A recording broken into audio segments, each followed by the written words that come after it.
There are many things you can tell about a person just by looking at them. People look at me, they see all sorts of things. Hey, look, guys, it's Megan. She's that girl that's always smiling. Oh, that Megan. She's always there with that great joke. Oh, did you hear the one about the Catholic and the rabbi? It's a doozy. That Megan, always ready with a hearty personality and a great joke. Did you hear the one about the Catholic and the rabbi? It's a doozy. That Megan is one tough cookie. That Megan, she can cheerlead better than any other cheerleader out there. I-R-O-C-K, I rock!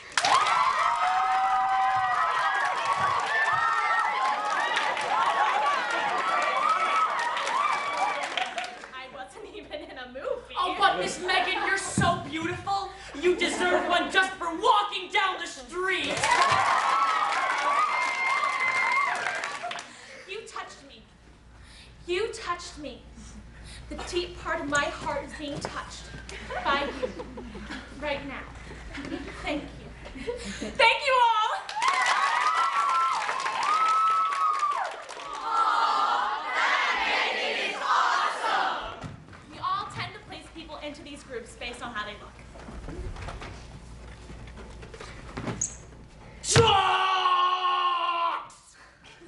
These are the kids we all know dedicate their lives to sports.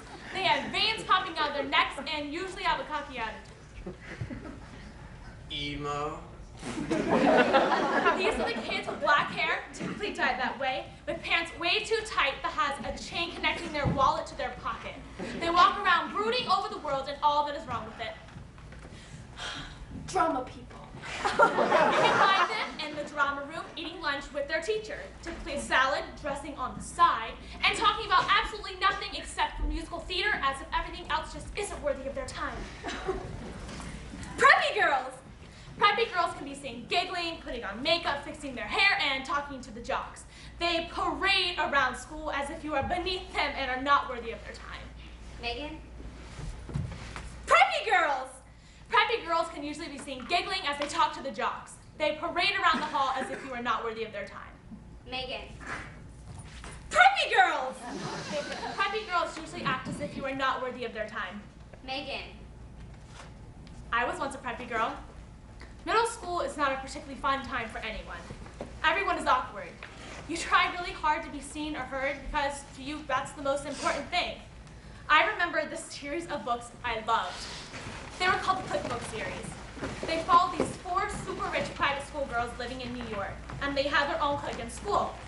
They called themselves the Pretty Committee.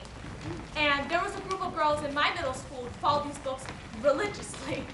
And it seems ridiculous, but because 2 of our names began with an M and 2 of our last names began with an M, we were called The M Group. And we had a saying. If anyone ever needed help, just flash The M. There was Lauren.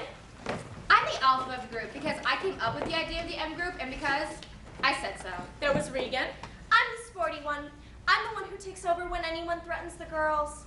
I'm an intimidating creature, and I'm proud of it. And there was Memory. She was very pretty, but very quiet. We all agreed she was the prettiest one out of the group, with blonde hair, blue eyes. And then there was Toby. He wasn't a part of the group, just a part of school. Hey, ladies.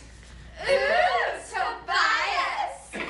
He was beautiful to us, which in middle school meant we were figuring out who was going to marry him, except for Memory. He had dated every girl in the group at one point or another, and by dating, I mean holding hands. And then individually, we each broke up with him. Ew, Tobias. And in middle school, by broken up, I mean he wouldn't sit with us at lunch anymore. You wouldn't be invited to sit with us at lunch. Most people were just never invited.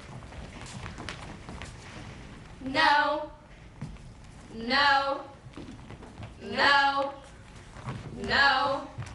Ew, no. Please understand, I tell the story knowing how awful it is.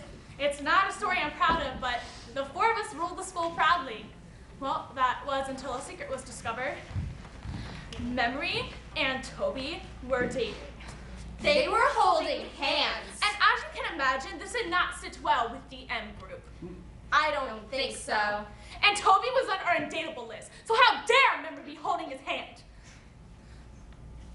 Then one day in the hallway, it was me, Lauren, and Regan, and Memory was on the other side. You do it. I'm not going to do it, you do it. Guys, the point remains it has to be done. Well, I'm not going to do it. Fine, I'll do it. Memory. We always said that no one can date Toby, and you are. And since no one else can seem to stick to their word, I'm going to have to do it. You're out of the group. I'm sorry, we just had to be done.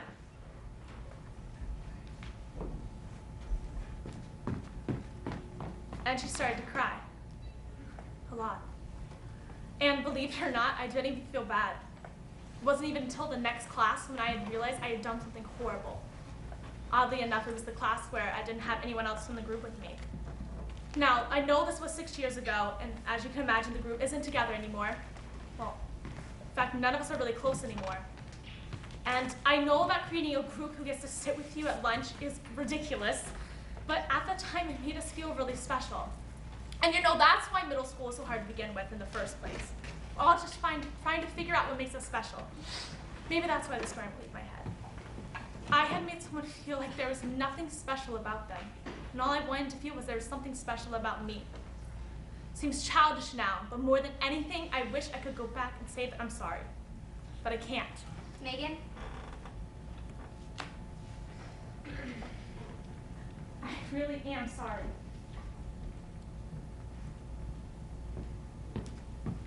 You know, I own the entire Click series.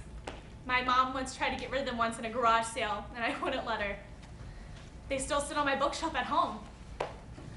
But you know, now that I look back at what those books had done to me, I don't think the books like that should be sold and passed on. I think they should be thrown away.